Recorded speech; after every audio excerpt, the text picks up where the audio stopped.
വിശാലമുള്ള ഒരു സ്ഥലത്തേക്ക് കൊണ്ടുവരും.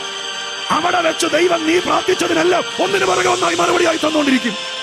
ഇന്ന് വരെ കൈകാര്യം ചെയ്യാത്ത രീതിയിൽ കർത്താവിന്റെ പ്രകാശനം എന്റെ അകത്ത് വരുന്നത് കൊണ്ട് ഞാൻ പ്രവചനം പോലെ തന്നെ ഈ വചനത്തെ പറയാം. സ്വർഗം നിന്റെ ലൊക്കേഷൻ മാറ്റും, നിന്റെ കുഞ്ഞിന്റെ ലൊക്കേഷൻ മാറ്റും. അവരായിരിക്കുന്ന രാജ്യത്ത് നിന്ന് നിന്റെ പ്രാർത്ഥനയുടെ മറുപടിയായി സ്വർഗം അവരെ വിശാലമായ മറ്റൊരു രാജ്യത്തേക്ക് മാറ്റും. അവിടെയായിരിക്കും ദൈവമായ കർത്താവ് നന്മകൾ കൊടുക്കാൻ തുടങ്ങുന്നത്, അവിടെയായിരിക്കും അനുഗ്രഹങ്ങൾ വരാൻ തുടങ്ങുന്നത്.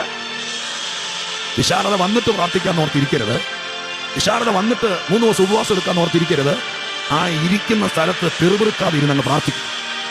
ഹല്ലേലൂയ, സ്തോത്രം. ഇപ്പൊ ഒരു പക്ഷെ നീ ഇരിക്കുന്നത് ആടുന്ന കസേരയിലായിരിക്കും.